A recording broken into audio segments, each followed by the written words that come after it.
5, 4, 3, 2, 1, 50, gauche 20 pour droite 25, droite 25, pour gauche 25, gauche 25, droite 25 moins, sur gauche 30, 25 moins, sur gauche 30. Bienvenue dans Champions 2001, numéro 55 de cette 8e saison. Je vous demanderai tout d'abord de m'excuser d'être un peu pas propre, mais vous comprendrez pourquoi tout à l'heure. Bien, nous revenons aux Canaries, non loin de Las Palmas, pour la course des champions 2001. Vous savez ce que c'est? C'est le grand rendez-vous des meilleurs pilotes de rallye du monde. Vous savez où ça se passe? Ça se passe dans le cratère d'un volcan qui est un véritable amphithéâtre naturel où les spectateurs peuvent dévorer le spectacle. Le spectacle est grandiose et on va le vivre avec passion. La passion, c'est quoi?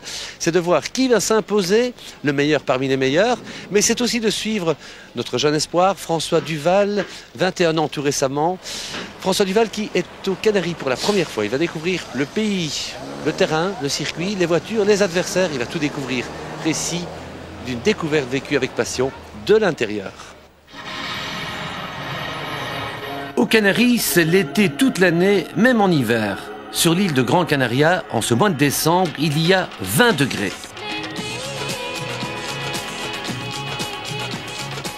François Duval et sa copine Élodie découvrent les Canaries. Avant la compétition, ils consacrent leur seule matinée libre à visiter non pas les plages, mais les sommets de l'île, d'où l'on découvre un paysage grandiose, soit sur Las Palmas, soit sur les profonds cratères des volcans, aujourd'hui ensommeillés. Ça fait surtout plaisir d'être invité ici avec les kings du championnat du monde. Et puis, c'est vrai que le décor, c'est nouveau pour moi. Et c'est magnifique. On a fait un petit tour là et on s'est rendu compte qu'il y avait beaucoup de différences de paysages. Et c'est très joli. Et on essaiera de faire quelque chose de bien durant les manches.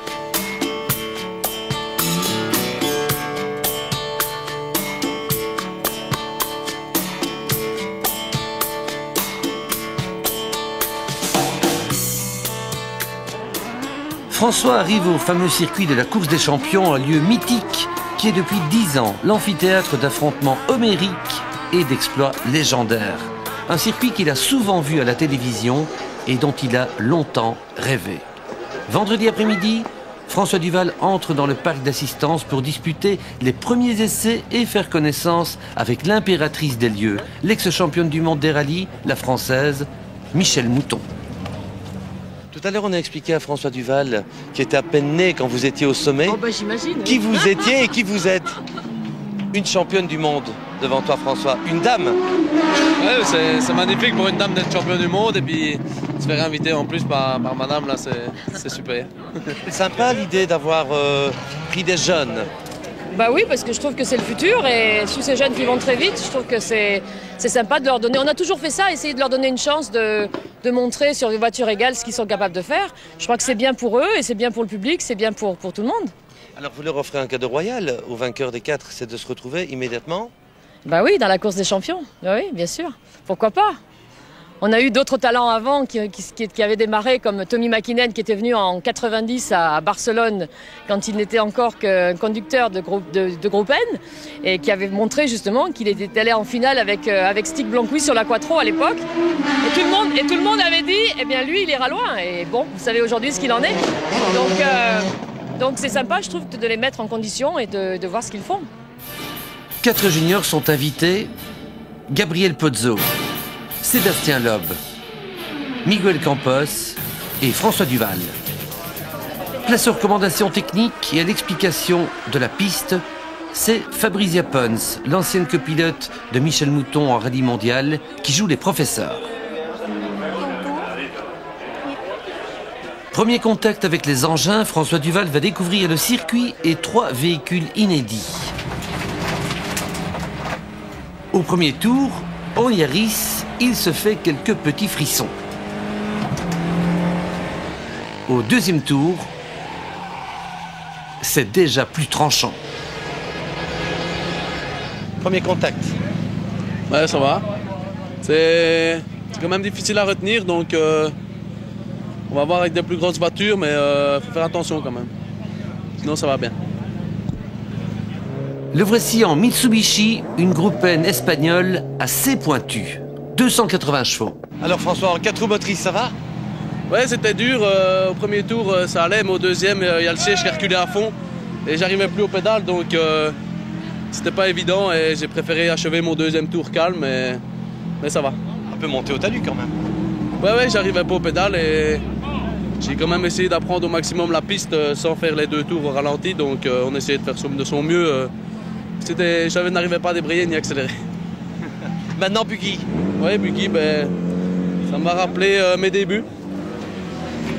Ses débuts, c'était il y a 10 ans.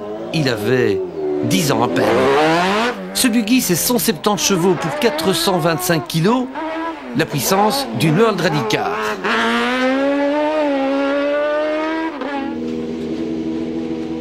Et voilà. Les 6 petits tours d'essai sont terminés. Analyse. Ça va, c'est... On m'appelle un peu les débuts, il faut retrouver un peu ses marques. Mais c'est... Plus dur, c'était avec la Mitsu, là. Pas l'habitude à cette puissance-là dans une groupe N. La force, celle-ci. Ouais. Ça va fort et avec le bang, ça retient un peu les gaz et tout. C'est un peu comme une groupe A et je m'attendais pas à ça. Mais ça va bien. Mais ça, j'ai eu des carcross, mais des comme ça, encore jamais eu. Ça marche bien, hein? Ça marche bien, beaucoup de puissance. Et point de vue précision, c'est impressionnant aussi. Et j'ai pas su faire mon pied gauche, je me suis fait un peu peur dans le premier virage parce qu'il y a une colonne de direction qui passe entre les 2 pédales. Je veux revenir avec mon pied et j'ai pas su, donc je suis vite revenu avec mon pied droit. Mais ça va, après j'ai laissé le pied dessus avec l'autre pied, donc ça a été. 6 tours sur le circuit de Grand Canary, est-ce que vous pourriez le raconter, le circuit? Le tour, on démarre, on fait une très longue épingle sur l'asphalte, on descend un droite en frein pour un droite assez serré, après c'est un gauche à fond, une ligne droite. Ce dimanche, on passera dans l'eau ou le jump, mais ici on passe à côté pour l'instant pour ne pas trop dégrader le terrain. On fait une toute grande ligne droite avec un long sommet en gauche à fond. Et aussitôt encore une épingle et on revient dans quelques S. Une fois on passe en dessous du pont et l'autre fois on passe au-dessus. Et on arrive à l'arrivée aussi dans un virage très serré sur l'asphalte, donc très agréable. Pas mal, belle mémoire. Hein? Ouais, pas mal. Au stade des qualifications, les 4 juniors s'affrontent d'abord en Toyota Yaris. Sébastien Loeb bat Pozzo et Campos. François Duval fait aussi bien que Loeb, il bat lui aussi Pozzo et Campos. Loeb et Duval ont déjà 2 victoires à leur actif, maintenant ils s'affrontent. Un duel important, car c'est la première fois que ces 2 grands espoirs du rallye mondial se retrouvent en face à voiture égale.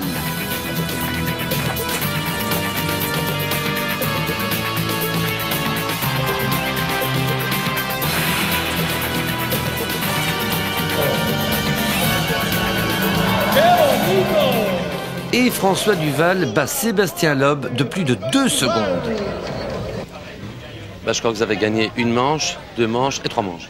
Ouais, pas mal. Tout s'est bien passé, on a roulé propre, vite et ça a été impeccable. Voilà, au bout j'ai perdu un petit peu de temps dans la boue. Enfin, à chaque fois c'est très serré, il faut aller très doucement parce que sinon on va dans la boue et la voiture qui part. On verra, hein. C'est la finale. Résultat chiffré de ces éliminatoires juniors, François Duval a gagné ses 3 manches avec un chrono record de 2:13:10. Sébastien Loeb a 2 victoires et un meilleur temps de 2:15:53. Pozzo et Campos éliminés, on retrouve Duval en finale face à Loeb, un duel capital puisque l'un des 2 sera qualifié pour la course des champions et l'autre sera éliminé. La première manche de la finale junior se dispute en Toyota Yaris. Nous allons vivre leur premier tour en caméra embarquée comparative. Sébastien Loeb est dans le grand cadre, François Duval dans le petit. C'est vous qui faites les commentaires.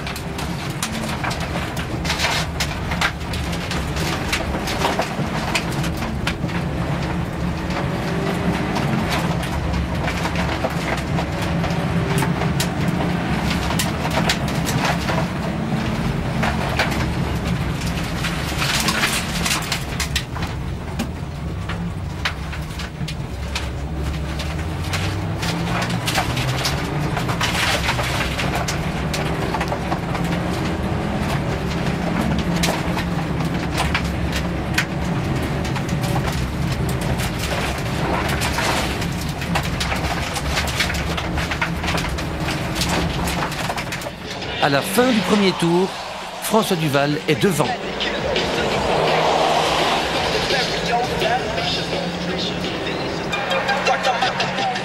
Au terme des 2 tours, François Duval bat Sébastien Loeb de 4 secondes.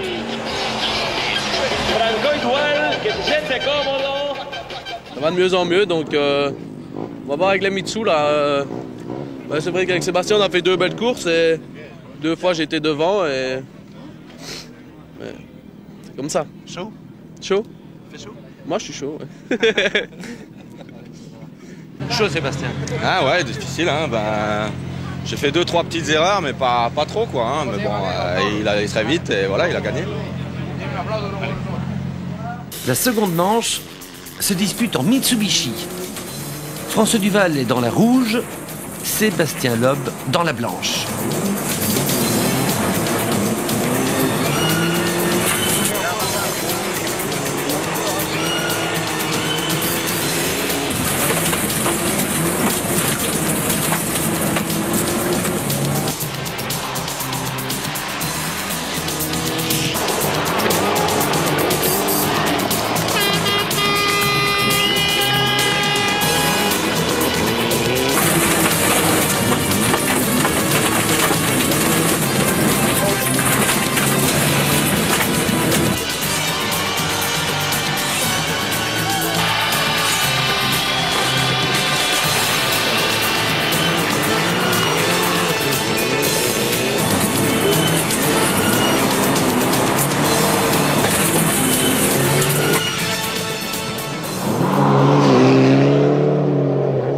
Au premier tour, Sébastien Loeb est en tête.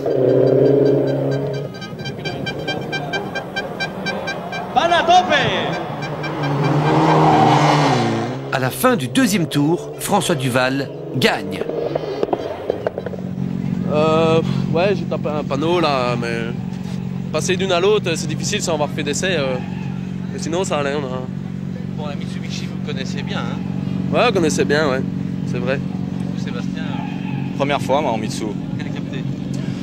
Ouais, j'étais pas trop loin derrière lui, donc c'est une voiture qui allait bien. Je me suis fait surprendre 2-3 fois parce que ça m'a embarqué, je m'y attendais pas, mais sinon, dans l'ensemble, ça va. C'est vrai que j'ai déjà conduit des Mitsu, mais de ceux qui allaient comme ça, avec la bonne boîte et tout, c'est nouveau aussi pour moi. Mais c'est vrai que la voiture, pour la mettre et tout ça, je connaissais bien. Mais faut pas faire l'œuf, comme on dit chez nous, parce que c'est quand même assez piégeux. Et on est souvent sur les talus, mais je pense que c'est à ça que ça sert. Voyons les chiffres. En Yaris, Duval bat Loeb de 4 secondes et en Mitsubishi, le bat de 85 centièmes. François Duval gagne la course des champions juniors de façon indiscutable. Loeb est éliminé. François Duval se retrouve directement propulsé en quart de finale de la grande course des champions. Il rencontrera le vainqueur des légendes. Moi, les deux, Loeb m'a impressionné, je l'ai suivi assez de près, Duval un peu moins. Et il m'a vraiment épaté aujourd'hui. Hein. C'est 2 très très grandes pilotes. Hein. Et je pense que ça ne m'étonnerait pas que dans 2-3 ans, ils seront là pour se battre pour le championnat du monde. Hein. Dans la course des champions de légende, on retrouve de gros calibres du rallye mondial et de grands habitués de la course des champions. Blomqvist, Waldegard, Salonen, Eklund, Biasion. Salonen est particulièrement incisif, mais Blomqvist le bat 2 fois de justesse. Ce sera donc Blomqvist, le champion suédois, qui rencontrera François Duval en quart de finale de la grande course des champions. L'après-midi du samedi est consacré à la Coupe des Nations. 7 pays sont représentés: l'Espagne, la Grande-Bretagne, l'Italie, les États-Unis, la France, la Finlande, l'Allemagne et d'autres vedettes encore. Les duels sont passionnés et passionnants entre des vedettes mondiales du rallye, du cross, de la piste, auto et moto. Sensation en continu.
Mais heureusement, il n'y eut que quelques chaleurs, des frissons et des frayeurs.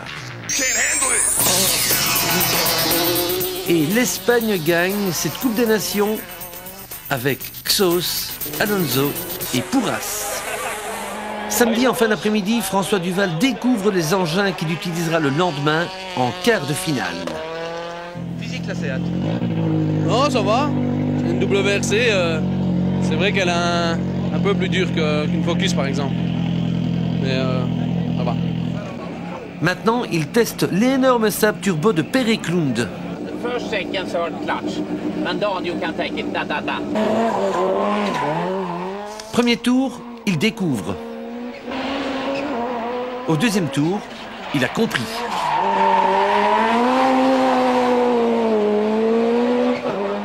Ça va bien sur l'asphalte, c'est plus difficile sur l'asphalte à placer la voiture. Elle est vraiment souple, elle se lève et faut vraiment l'acheter avant et bon, c'est encore temps demain. Demain, c'est dimanche. Exceptionnellement, jamais vu aux Canaries, il tombe des cordes. Arrivé au circuit, François Duval se fait une idée de l'état de la piste. Eh bien, c'est une patinoire. Et le soleil va jouer à cache-cache. De toutes les stars présentes, 8 pilotes sont arrivés en quart de finale. Gronholm, Rovanperä, Alistair McRae, le champion du monde de moto Valentino Rossi, Schwartz, le champion américain de NASCAR Gordon et François Duval. Premier combat. Nous sommes à côté de Rovanperä dans la Mitsubishi rouge face à Gronholm. Harry Rovanperä est devant. Et il enquille les rapports. Quatrième avant le gauche. Rentrée la troisième, la deuxième. La caisse se met légèrement en dérive. Harry la tient, refuse la glissade. Et rentre dans la terre légèrement en avance par rapport à Marcus Gronholm qui est à gauche maintenant. Le droit du palmier.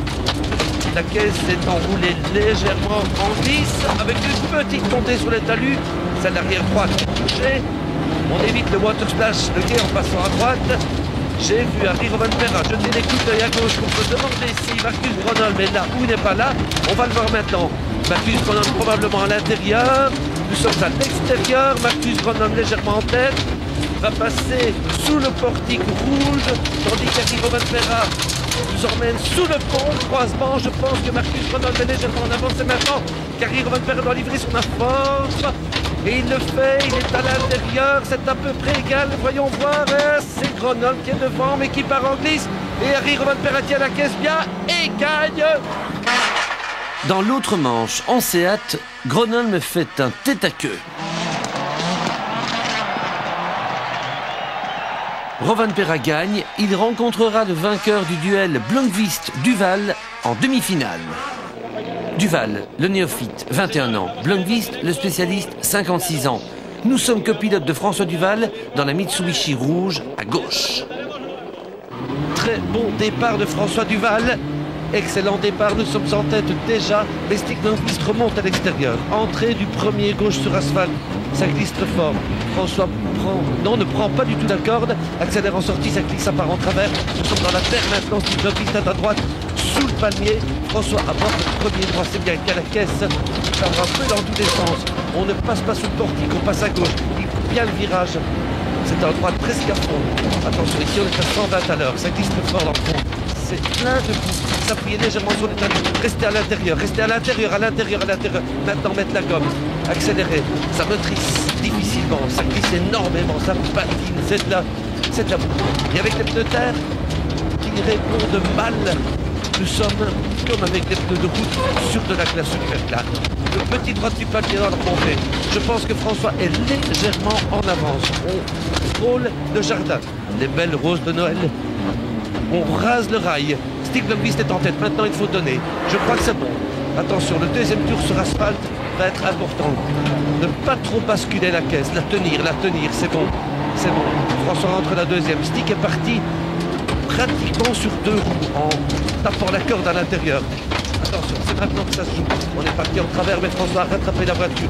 Qui glisse, c'est comme ça, dans tous les sens. On ne prend pas le jump, on passe à droite. Dans le fond, Stig Blomqvist est peut-être légèrement en avance. On descend tout à fait en travers. Garde l'intérieur, François, l'intérieur. Voilà, François garde l'intérieur. On est en deuxième. Ça patine, ça patine, ça patine. La remontée va être très importante. Je crois que Stig est légèrement en avance. Ah, que voulez-vous, Stig est né sur la neige en Suède. Il connaît ce pilotage tout en glisse. Sans compter qu'il connaît aussi la piste par cœur. Stig est légèrement en avance. Mais attention, François est maintenant à l'intérieur.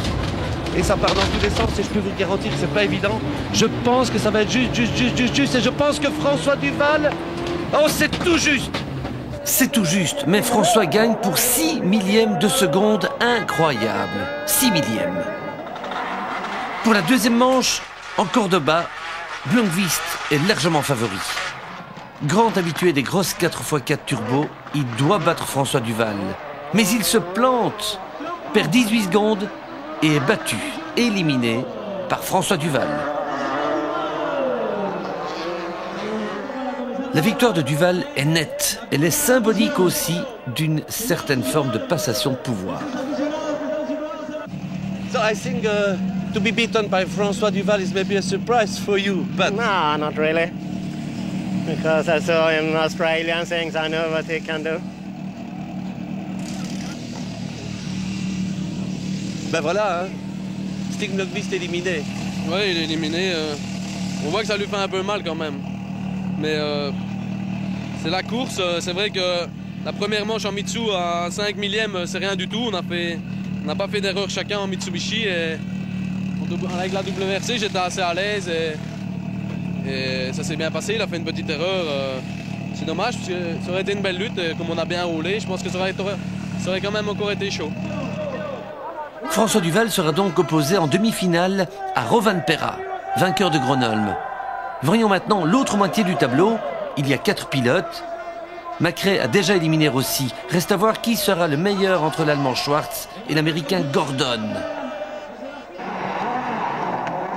Pour un Américain, tout est permis. Quand il perd le contrôle, il change de piste, il est éliminé. Il a failli écraser Schwartz, mais il continue quand même. Revient sur l'autre piste, mais Schwartz est qualifié. Revenons à François Duval, il attaque maintenant sa demi-finale face à Rovanperä. François Duval est en rouge, il est parti en tête. Le vainqueur du rallye de Suède, Rovanperä, est en blanc, à gauche.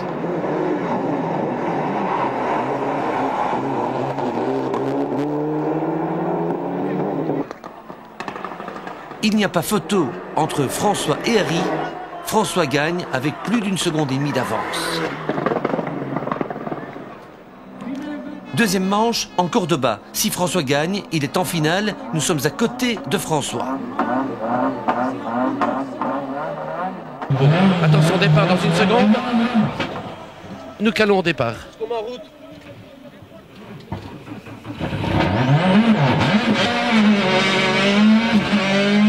Incroyable. Les deux voitures ont calé sur les lignes de départ. Rovanperä a calé le moteur, François Duval aussi. François a réagi plus vite. En retrouvant rapidement le bouton rouge de starter. Et Rovanperä, lui, a mis plus de temps. Et pourtant, Gianni Lasseat a dit, il l'a piloté pendant longtemps en championnat du monde des rallyes. Bref, François Duval est en tête. Suite à cette double départ manqué, les deux voitures sont restées posées et n'ont pas démarré. Incroyable, mais vrai. Donc François est maintenant dans la coupe du fond, donc coupe à droite.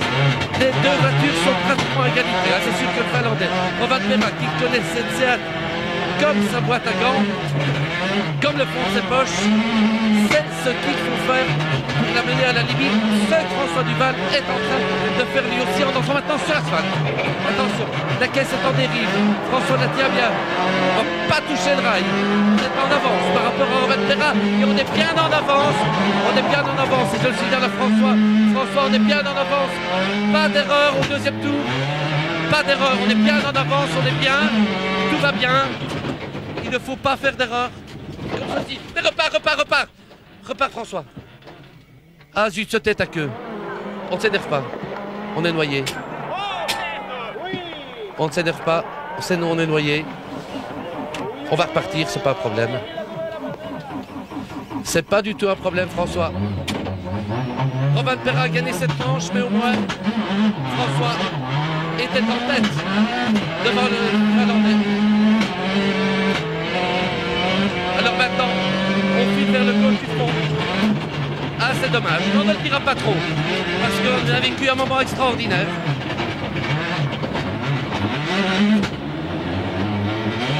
C'est ça le sport.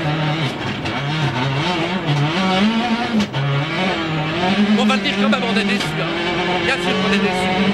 Battre Rovanperä, une été extraordinaire. Ça aurait placé François en finale. Rendez-vous à 20 ans en finale de la Coupe des Champions. Rovanperä a gagné. Cette égalité place à une troisième manche en sable. Le suspense est total. À droite, bouclier rouge. François Duval part en tête. Sous son pied, 500 chevaux. La plus grosse machine qu'il ait jamais pilotée.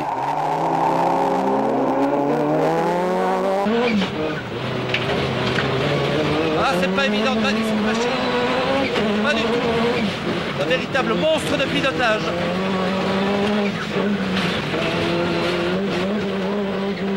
Fin du premier tour. Avec le retour sur asphalte. François se bat, mais Rovanperä est devant. Ça pousse vraiment très très fort. C'est violent. Machine agressive. Au deuxième tour, François Duval essaie de résorber son retard, mais c'est impossible. Le métier de Rovanperä parle, il gagne. François Duval est éliminé, mais avec tous les honneurs et la poignée de main du Finlandais.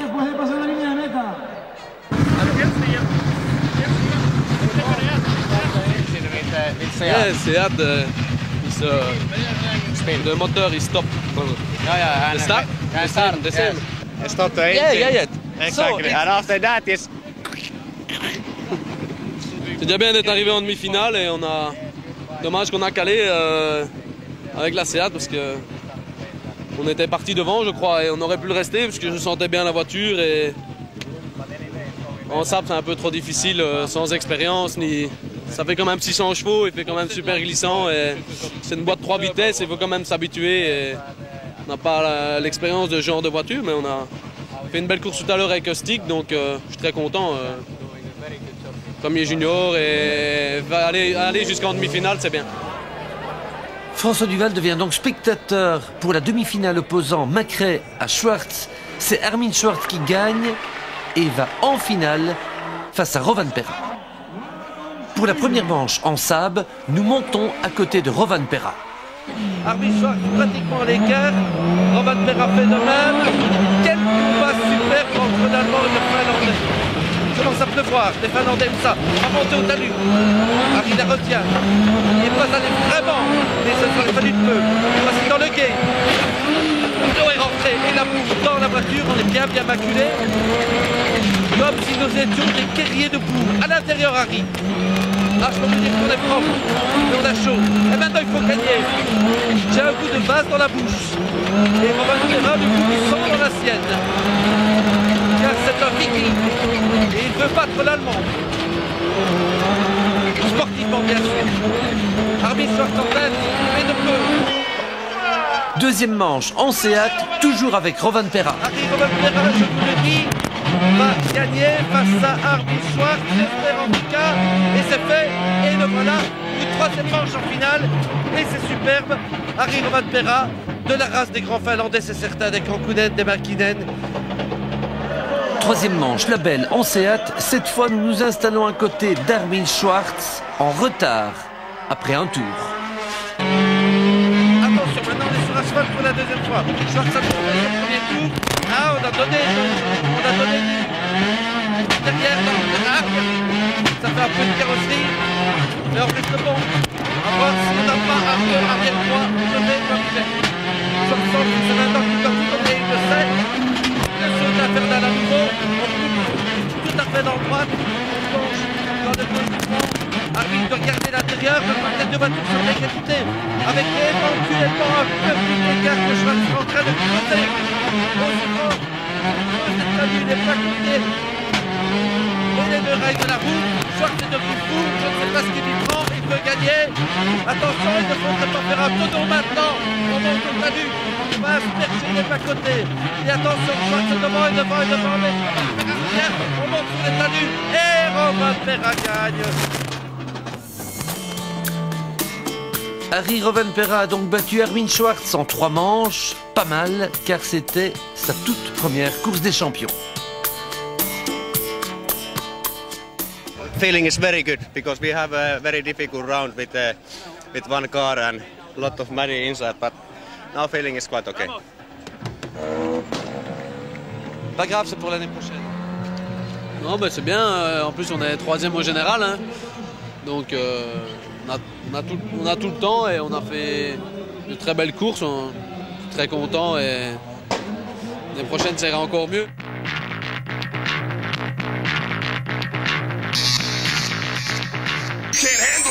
Voilà, terminé pour ce Champions 2001 numéro 55 depuis les Canaries où le soleil est revenu pour fêter la fin de la course des champions. C'était, avouez-le, un fameux week-end de fameuses bagarres avec aussi d'extraordinaires machines comme cette Saab, championne d'Europe avec Per Eklund.